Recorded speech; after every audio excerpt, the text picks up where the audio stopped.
Hi, everyone. Thanks for joining.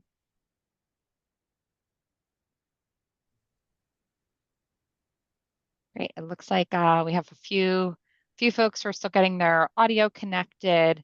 And we know a bunch of other folks have signed up to participate in today's office hour session. The way we have a small enough group with us today that our goal is going to be to work through each of your questions. And then hopefully if you have, follow-up questions, especially if you think they'd benefit the rest of the group to hear, we can obviously get to those as well. And to keep this, a little bit of a dialogue. So if we ask a question and that's something that your city has dealt with as well, after Matt has answered, please feel free to, raise your hand or come off of mute and say, oh, actually, we did the same thing and this is how we did it, because I think we can all learn from each other. So just a little bit of a reminder, this is office hours session as part of the Federal Assistance E311 program, which is a collaboration between Bloomberg Philanthropies and the U.S. Conference of Mayors. And it's all about helping cities be able to answer the questions that they have and follow the proper procedures with respect to federal funding. And right now, we're focused very much on the upcoming ARPA obligation deadline for SLFRF funds. And so we know that that you all want to make sure that you get it right, and we want to do the same thing. And so we brought Matt Hansen in from Witt O'Brien, who has been a really trusted partner and answering city questions since before ARPA existed. And so with that, I will turn it over to Matt. I think we had just a few things we thought we might be able to cover, I think, in our introduction, and then I'll start posing some questions to you, Matt, if that works.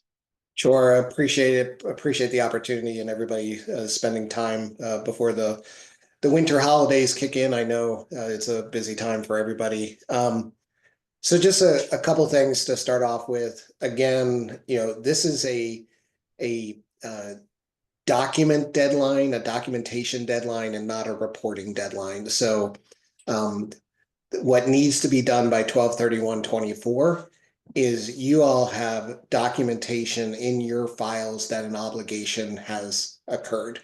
A little bit of confusion or mixed messages coming from Treasury. They're obviously very focused on reporting and compliance and the data they get from that reporting. But what actually needs to be done by 12/31/24 is you have to have documentation in your files that an obligation occurred. An obligation could be a executed contract and executed subaward, beneficiary agreement, a estimation of admin personnel cost, or probably the most flexible and the most useful thing at this point with less than 3 weeks ago is an interagency agreement from one department to another, identifying what the obligation would be. So from the city manager to public works, from the mayor to personnel, whatever,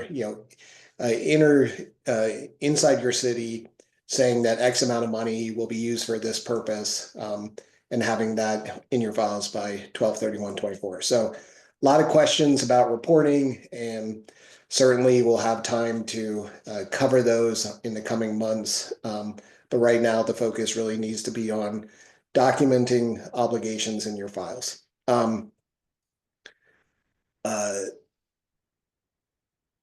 This has to do with every form of the ARPA dollars, whether they're a state and local fiscal recovery fund under the regular expenditure categories or under revenue loss. That's been a big point of contention. I claimed a standard allowance for revenue loss. I deposited in the general fund. I thought I was done. No, you must still use it for a programmatic purpose. It must still be obligated for an activity. So please make sure that in these waning days, you do that as well, even if you're a smaller MEU who's taking the standard allowance for revenue loss. The one piece of funding that I did not mention is interest.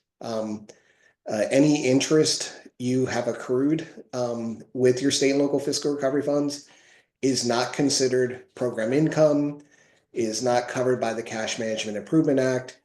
For all intensive purposes, it is general fund. So when we're talking about this 12/31/24 obligation deadline, that deadline does not apply to any interest that you earned. You can do whatever you want with that money as your city directs. It does not have federal flow down requirements. It does not have to go through federally compliant procurement. It is, for all intents and purposes, general fund and is not part of the ARPA dollars. So when you're looking at what amount you have to have under obligation by 12/31/24, it is your allocated amount, any program income you earned, but not the interest that you earned over the last several years. With that, I think we can open it up to some questions, Jamie. Great. Great. So, Anna Maria, I just want to make sure that you feel confident that your question was about interest income. Did Matt's comments just answer that for you? Yes, he did. Thank you Great. so much. Great. That's our goal here. And Nicole, from Bussy, is that how you pronounce the city? You had asked about what exactly to do before December 31st. You said we had not previously declared a project. Did Matt, I don't know if Matt's introduction about what really the December 31st deadline is all about has clarified that, or you still want to ask anything follow up?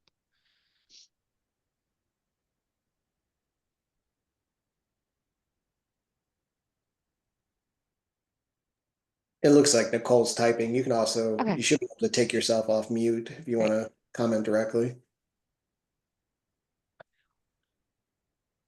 Well, maybe while Nicole's typing, just in the interest of everyone's time, what I've learned a lot is that city officials and employees are the busiest people in the country, and so I want to use your time as efficiently as possible.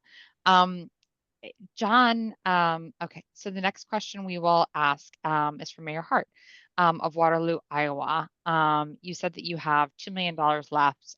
You have a couple options you want to discuss. I think it could benefit the group, frankly, to just hear a little bit about some of those options, because those might be things that they're also thinking about doing, and helping Matt work through some of those ideas.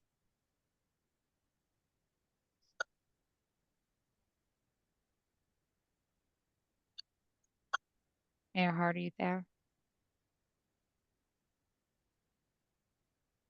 Okay, maybe Mayor Hart has stepped away. We can come back to you. I don't want to get too many strikes. Oh, here we go. I think we got Mayor Hart coming on. I'm gonna send there. Oh. Okay, There you we go. know what? I was trying to get on the screen, but I kept going to start video, but I forgot to hit OK. The meeting is recorded, so you can see how my days are going. So look, I have a couple $1 million left, and I'll just be completely honest. Is anybody from my staff on here? No. We've kind of been going back and forth about it. You know, I was looking at putting about $750,000 into elevating housing initiative, where we would work with our local community college, who is building houses in desperate areas of our community. The hope was that money that 750 could come back and keep being used over and over, but I'm finding out that it cannot. And so we do have a local housing trust.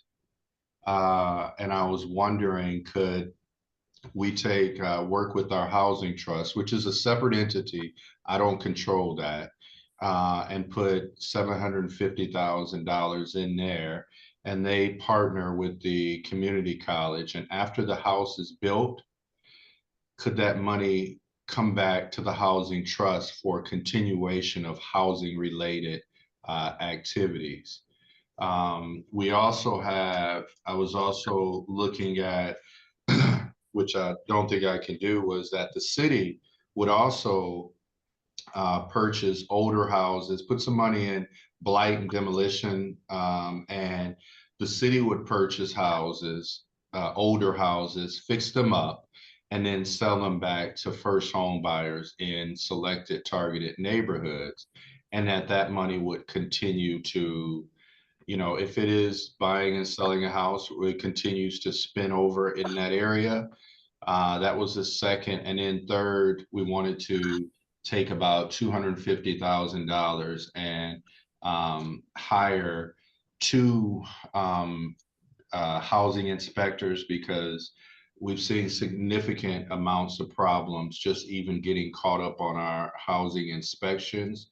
And so I wanted to hire two folks until September of 26 to do housing inspections for us. So those are the three areas we were looking at, but I don't know if we can or can't. So the short answer is yes, you can do everything you just described, including the first item, which is the revolving loan fund. There's just some caveats to it, but this money is fairly unique in that it doesn't have a supplanting prohibition like most federal funds, and it also doesn't have sort of your traditional property disposition requirements. Where you would normally go back to the grantor and ask them, what do we do if we sell a property or that sort of thing. So there are pathways to everything you just described. My advice to you right now would to be to just do an interagency agreement from yourself to whoever in your administration, normally manages housing projects, and say X amount of money for housing related projects, representative of, and do a laundry list of options to give the scope some specificity, knowing that when you finally make your decisions, you don't have to do all of those items that you listed out. So keep it very broad. Give yourself some flexibility as you decide, which direction you ultimately want to go with. But that interagency agreement will serve as your obligation for 12/31/24, which then buys you some more time to work through exactly, what you want to accomplish. And in that interagency agreement, also include the potential for the staff positions as well, just so you fully obligate whatever remaining balance you have of your state and local fiscal recovery funds. And so it's our planning and zoning department. So I could say, so I can take $1 million and and it could be, I have like these list of things. So we can give them $1 million for blight elimination, housing, buying dilapidated properties, fixing them up. So put all those parameters in that interagency agreement. And also the two positions, or do I leave those separate or just put them all in there? Whether you want to do it in that one interagency agreement, or whether you want to do another document to your personnel department, whatever, just make sure you include the cost of those positions as well in one of the interagency agreements. So they're whatever makes sense for you. Once that interagency agreement is in place, you can then make decisions about do we want to subaward money out to our community-based partners? Do we want to self-perform? Do we want to put out a formal RFP to bring in a partner? All of those programmatic decisions, that fine detail, you can still work through into 25 as you need to, without being up against this ticking clock of the 12/31/24 deadline. And with the housing trust, they're ready to go.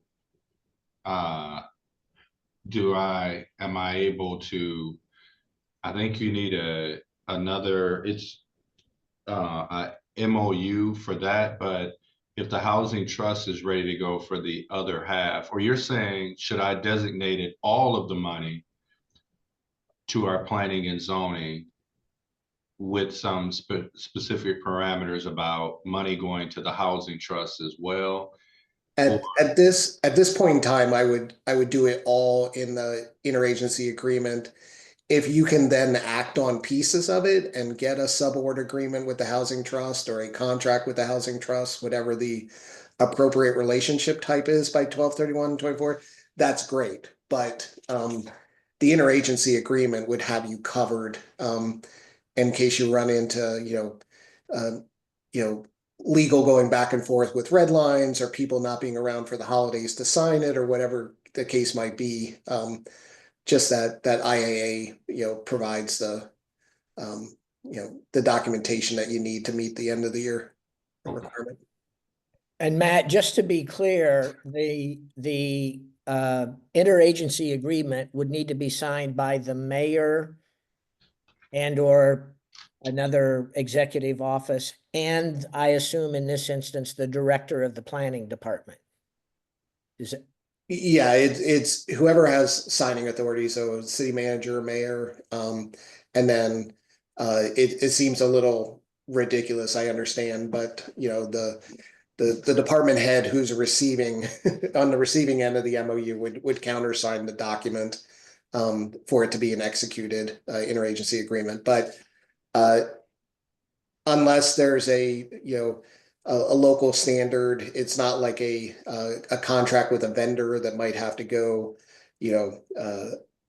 on a council agenda or might have to go through legal. It's literally the equivalent of an MOU within two city departments. Okay. Great. Thank you so much. And Mayor Hart, after you've sort of digested that, you come back with another question, just let us know. Great. The next question that we have was from Eliza Turcow from Huntington, Indiana. Does contracted grant manager need to amend contract to state funds left over after 12/31/24 will pay ARPA portion of contract? No, that specific language doesn't need to be in the contract. But one of the strategies I've given folks is on other activities that might not, be intended to be paid with ARPA funds, to over obligate and put language that says, before general funds are used or before geo bonds are used, the finance director or the equivalent will certify that there's no available ARPA money remaining. That way you have these placeholder obligations. But with something like that, where the money is paid out of ultimately really doesn't matter. It's really just that the obligation, a obligation that meets the federal standards happened by 12/31/24. Whether you ultimately use ARPA dollars to pay for the project, the obligation, or some other fund source, really doesn't matter at the end of the day. So that language is not required. Great. Eliza, did that answer your question? Do you have anything to follow up? No, that did not. No. Do you want to ask more? Sure. I apologize. I have bronchitis and laryngitis, so excuse me. I don't have a lot of voice. I am the contracted grant administrator and grant writer for the county of Huntington County. What I need to know is, do I need to estimate the funds because there are funds left over unobligated at this moment, being that we have 3 projects that will come that will be done under their budgets. We don't know how much under their budgets because it hasn't hit their last invoice yet. And we want to make sure that that money is obligated. I will need to keep reporting, managing, etc., the county's ARPA funds until they are spent. So do I need to write an addendum to my contract stating that up to who knows how many thousands might come in under budget that are already obligated that won't need to be rebudgeted to something, i.e. me That's the easiest thing because they're going to have to keep paying me anyway. So do we need an addendum, or does that fall under the estimates where we estimated in the obligation report? So those are the only two options. No, well, there's actually the option is in the Treasury FAQ series, the 17 series, where they talk about ability to move money around post 12/31/24. So they lay out a series of scenarios where projects might not happen at all that are obligated by 12/31/24 or will come in under budget after 12/31/24. And they lay out how you can redeploy that money, including cost overruns or other projects that had been obligated by 12/31/24 and meet the federal standard. So no, that language does not need to be written into your contract or any contract. As long as those projects, when originally reported on, when originally documented, show that the full amount is obligated, you're fine moving forward, knowing that they're gonna likely come in under budget. You will have the flexibility and the authority to reprogram the money. My contract is for grant writing and administering in general. It's not just for ARPA. That is why I am so concerned. Yep, I mean, that's fine. Because that contract they signed with you, I'm assuming happened, well before 12/31/24. It's an obligation that occurred, and they can move money to your contract if those other projects come in under budget. Okay, perfect. Thank you. Yep. Thank you, Eliza. Our next question is from Terry Lamont from Canton, Pennsylvania. Terry had asked, is purchasing a new plow or dump truck acceptable use for the money? So, Terry, I'm going to make some assumptions, and please correct me if my assumptions are wrong, but my assumption is that you're a non-entitlement unit of local government, and you received, at or below $10 million, so you can use 100% of your award under the revenue loss provision of government services.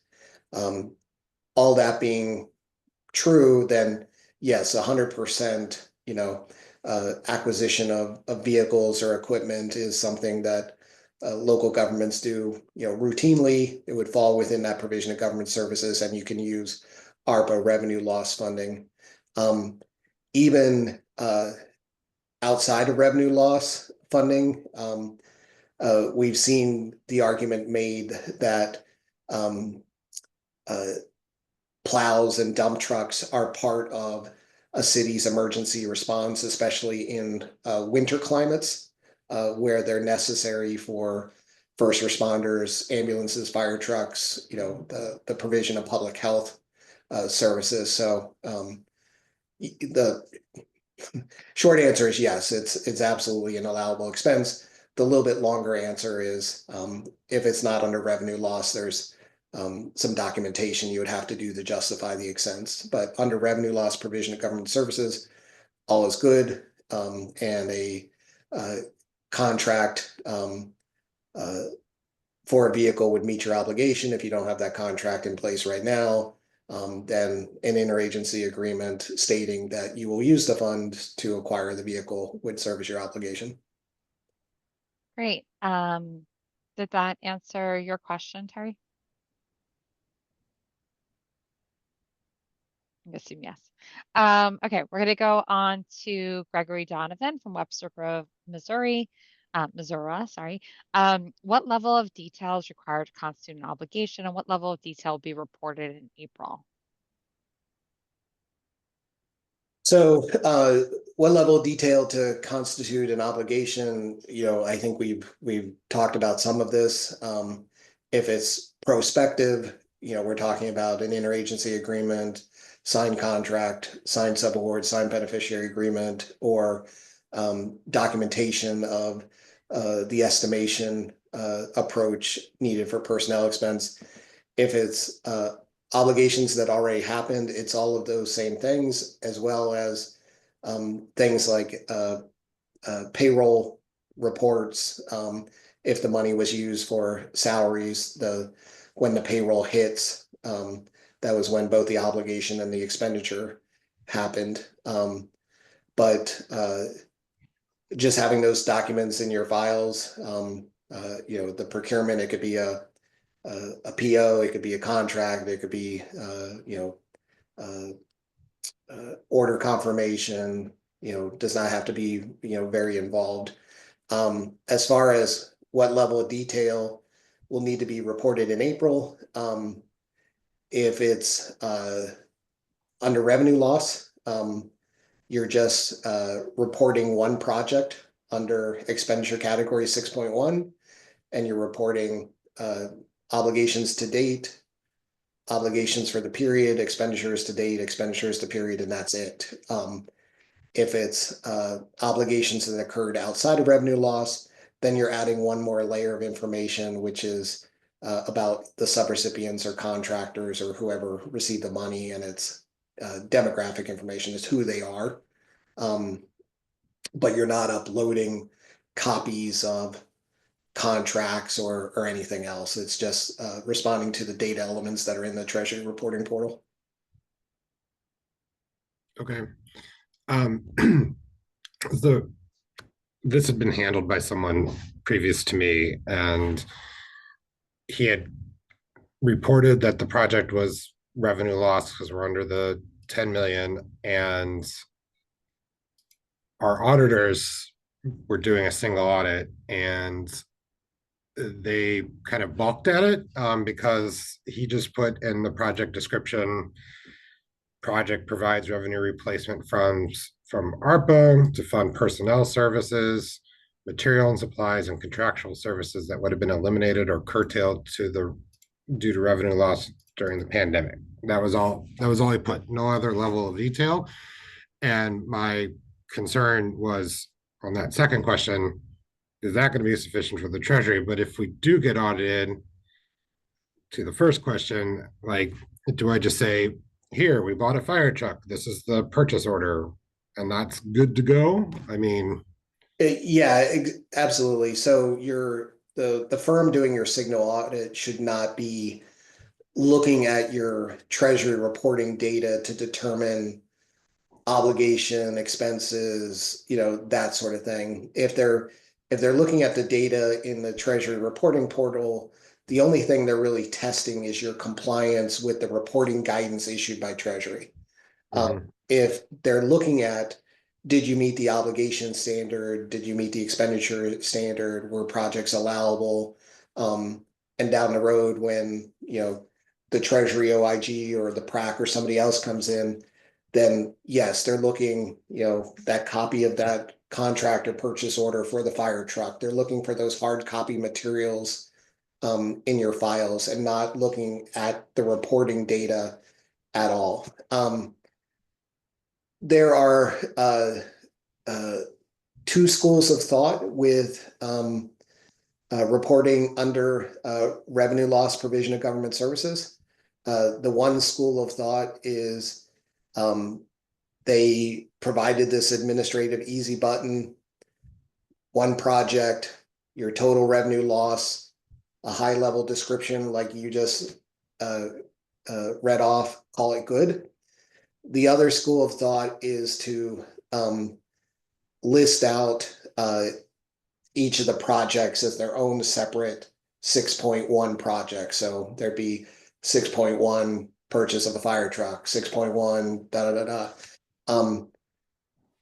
I will tell you that from the get-go, Treasury was very clear that under revenue loss, it was provision of government services. I think they've now realized the error of their ways, and they're not getting some of the project detail that they had hoped for. So they're trying to backwalk their guidance a little bit. But the compliance requirement is just one project 6.1 with a generic title to meet the reporting. So I'd be much more concerned about doing a review of the hard copy files that you inherited and just make sure that you can walk, contract for a fire truck, payroll for this, so you can tie back the obligations and not be as concerned with what's in the reporting portal. Okay, and just one more quick follow-up, hopefully. So like with the fire truck, we took some money out of our capital improvement fund, some money out of the ARPA funds, but it's all from, it all sits in the same bank account. And we probably haven't looked, we probably have a council resolution that says to split it up. So does that, break up the obligation, or can I just say, well, yeah, that's what they said, but 1.3 million came out of the ARPA money? How you ultimately decide to liquidate the expense is completely separate from the actual obligation. So right now you have a contract for a fire truck of $1.5 million or whatever that number is. That is your obligation, to demonstrate that you've obligated that much against ARPA by the 12/31/24. When you go to liquidate it, if it's 50% liquidated against capital improvement money and 50% against that really doesn't matter, other than how you report on it from an expenditure perspective. Okay. Does the PO have to reference ARPA at all, or is it just or do I just get a stack of POs and say, here's $4.5 million worth of POs, this is what we spent the money on? I'm No, on the brain. I just finished our annual audit, so I'm just like, I get these questions, when it comes to that stuff. So that's I get what you're saying, and quite honestly, if it was a ARPA eligible project, and that project was managed to the federal standards, so you went through some sort of formal procurement, like it still has to, even if it doesn't say ARPA specifically, it still has to be able to check the compliance buttons. But yeah, if you have a handful of projects that were obligated by 12/31/24, they would have met the federal standards, you can decide to liquidate them with your ARPA funds, and that's your obligation and ultimately your expenditure. okay. Great. And Thank you so much. Okay. I'm sorry, just it seems like the federal standard is just because under revenue replacement is just regular government business. Yeah, and David and others can tell you how hard the U.S. Conference of Mayors and National League of Cities and others worked to get that revenue loss provision put into the, ultimately into the state and local fiscal recovery fund, because it was something that was promised to local governments during the CARES Act, CRF, and didn't come to fruition. So sometimes if it seems a little too good to be true, it was intended to be so, as long as you just check those couple of buttons, and it's going to take a lot to and I mean this with all due respect, educate some of the auditors who are doing the single audits, because they're used to looking at one set of compliance requirements, and they're used to tying everything back to the uniform guidance, and they need to understand with this, there really is almost like two programs in one. It's the revenue loss provision of government services program, and then it's the other expenditure category program, and they have very different compliance supplements and different pieces of federal flow down requirements, and so it's going to be interesting as we go through this these rounds of single audits with the audit community. Thanks. That's great. I'm going to ask Justin, you had submitted a question to us about the fund's obligation location, and we just wanted to get a little bit more information and context about what you were hoping to learn about. Can you hear me? Yeah. So what our plan was, our city was more like, I guess more easygoing, trying to keep as much as possible, just in case there's anything that changes through this process, just like the end of this month. And our plan was basically using, what I did is I tied it to specific wording, just like Matt usually said, you get to have it for a specific reason. And so what happens is usually we did it for our IT expenditures contract for 3RTS, which is our IT brokerage really for doing all our IT processes. So basically, would that be sufficient enough to say if we're using it for that contract for the next 2 years, since it's continuous for the last 6 years? Yeah, it's how that, how you memorialize it. So, it can't just be, council resolution or a budget planning document. It's got to go to that next step, which is that interagency agreement. Uh, uh, unless so you're talking about a contract you already have and applying it to that contract. Yes, for the next Yeah. 2 years. Yep. Yeah, then that contract was entered into before 12/31/24. So yes, Yep. you can. And then the other alternative is also we had what was passed through the budget for the next coming year is we funded the whole like budget for a certain department with ARPA funds. So in that scenario, you would need something more than just the budget resolution. You would need an interagency agreement to memorialize that. Basically signed by the mayor and then basically maybe the senior service director signing they're receiving those funds. Yeah, yeah, and when I was with the state, we called them, intergovernmental service agreements. So our finance director or our comptroller would take a budget resolution or a legislative appropriation and then memorialize it in an intergovernmental service agreement, basically, allocating the funding to the budget of Department X. That's essentially what we're mimicking here with this So interagency with agreement. that basically, I mean, that sounds kind of like, in a sense, like minutes that are verified from the council of them approving it. It's a little more than that. So you could take the minutes as an attachment to the MOU, the interagency agreement, and really just say, from the mayor to the department head or to finance director, whatever, allocating X amount of money to this department for their budget next year as identified in the attached minutes. Like it's it sounds a little bureaucratic, but it's the standard that Treasury has put out there. So if I'm the city treasurer, so I would have basically one of the other senior members write to me saying, for the next budget year, you will receive these funds for this GL account. Right. Okay. Okay, that's fine. I just want to make sure. Right. Awesome. The next question we had was from Kaylee Melton. Kaylee, you had said that the city needs to correct the obligated amount reported. Can you tell us a little bit more about what you're trying to get at?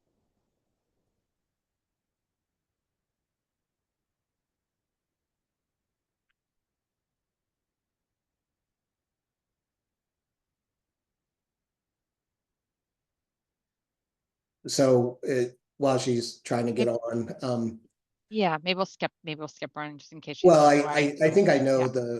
I think I know what she was trying to get out. And again, you don't demonstrate obligation through the reporting. You do it through your own internal documentation. So whether you're a quarterly reporting, when the next window for reporting opens up on January 1st, or an annual reporter and it opens on April 1st, that's when you can go in and update the total obligated to reflect that you've obligated the full award amount. But that has nothing to do with the 12/31/24 deadline. You just need to make sure you have it documented in your own files.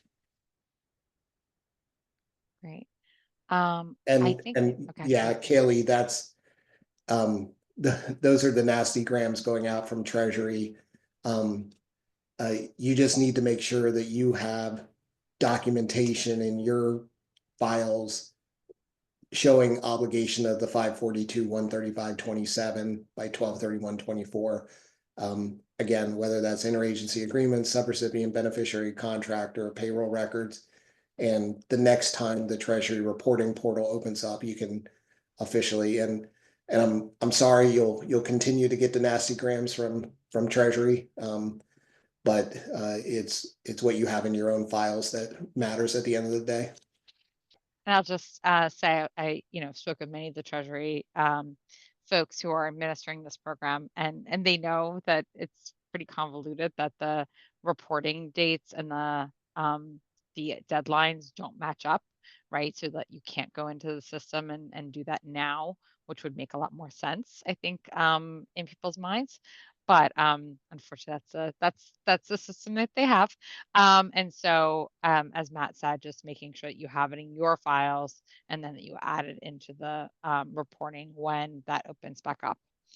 Okay, I think that we have asked all of the questions for the people who pre-submitted. Does anyone have any additional questions, or did I miss any questions?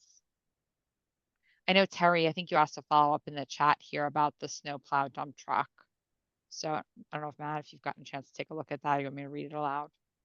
Yeah, again, Terry, as we discussed, you're looking for an eligible activity that was obligated by 12/31/24. How you decide to liquidate that activity is fine. So the contract doesn't have to list ARPA or have a specific dollar amount in place. You should be good to go. I do have a question regarding the obligation. Well, we're using ARPA funds to pay for 2 positions that have been in place for a couple of years, and also to offset some of our EMS employee costs. So just want to make sure that I understand correctly, an interagency agreement or some form of MOU signed by the mayor and the department representative to the department head, acknowledging that their employees costs for X amount of dollars will be covered, will be paid for by ARPA. Now, instead of going in and changing all the coding in our financial systems, is it sufficient to just do a journal entry and just to transfer the expense from one to the other? Yeah, absolutely. I know accounting staff often push back at having to do journal entries, as you know, being administratively burdensome. But sometimes it's just the cleanest and easiest thing once you know how much ARPA money you have available, how much the payroll actually Okay. was to do at one time. But at the end of the day, to demonstrate that the expense occurred, that journal entry is more than sufficient to show the expense. And right now, since we're not talking about positions directly related to the administration of the grant, where you would use the estimation process, you should be using the interagency agreement process to obligate that money for payroll beyond 12/31/24. Any of the payroll that's hit before was obligated and expended at the time, Okay. so we're only talking about the go forward amounts. Okay, so and we also we transferred to our equipment replacement fund $270,000 to purchase police vehicles.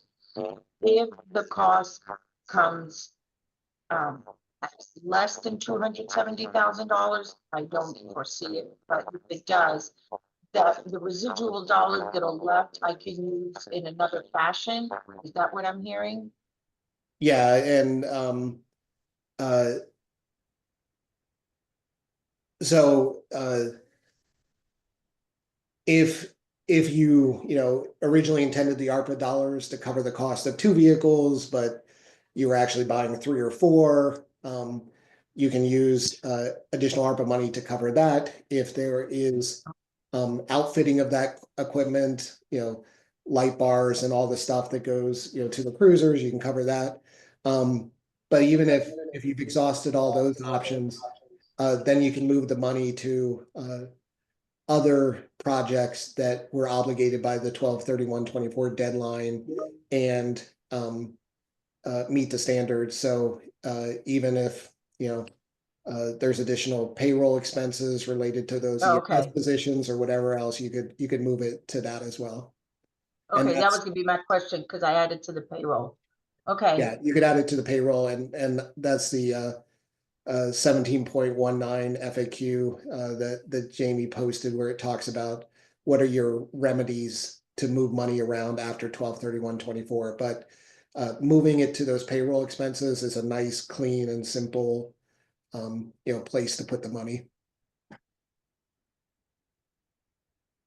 Anyone have any other questions?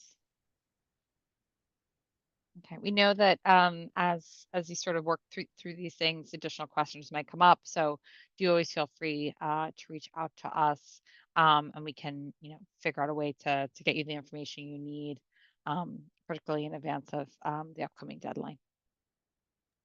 Great, thank you all. I do have one question. Yes. Because we obligated 135,000 for one of the positions, but no, but I think you just answered in my last thing. Just forget it. I'm good. I did have one question. Oh, for Matt. So for the interagency agreement, so as long as my mayor signs it and then I sign it or the senior services signs it, that's fine. Should be two separate agreements since one's for IT contract and one's for a budget for senior services? So the IT contract, you're good. That contract is your obligation. So you would just do the one for the other project, and Treasury has not specified who the appropriate signatories are. It's really up to your discretion. So if it makes sense to be the mayor and then you, or the mayor and then the department head, Yeah, since I make the budgets, so Yeah. I can teach the line. Okay. and that'd be perfectly appropriate. Now I remembered what I wanted to ask for payroll. When I do the interagency agreement, let's say with the fire department, do I need to put down $1.9 million or whatever it is? Do I need to put the amount in the interagency agreement? Because if I'm going to use any residual funds that remain from any of the other expenditures, it will exceed that amount. So do I need to put the dollar amount in the agreement? You need to put the dollar amount in the agreement, but there are two different pathways forward. So one, right now, you could put an up to amount, which exceeds the 1.9. So you could put up to 2.2 or 2.5 or something. Oh, okay. The other pathway is that FAQ 17.19 that this project, the payroll project, exceeded the 1.9, and Treasury has said you can move money to projects that exceeded their original budget. So Okay. However you're most comfortable handling it, with almost every subaward agreement, contract, anything I enter into, I always do an up to amount with a little bit of padding, but Okay. whatever your typical practice is fine. Okay, thank you so much.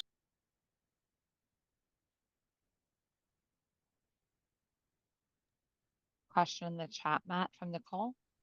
So if you have a signed contract, you're good to go. You don't need an interagency agreement. It's one of the items. It's a signed contract, subaward, beneficiary agreement, personnel estimation, or an interagency agreement. So if you have a signed contract, PO, anything like that, you're good to go, and don't worry about the interagency agreement. We've also heard from some small cities where, like, I am the principal, the bus driver, the cafeteria, I am the one person. You can still do an interagency agreement between an elected official, the mayor, and the one city employee, city clerk. Again, this isn't the same as a vendor contract or something. This is purely for Treasury obligation purposes.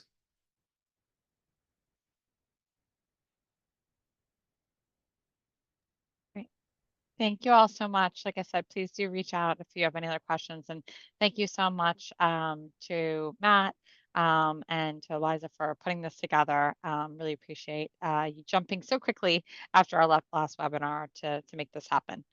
And hope that you all have a nice holiday season. Thank you. You too.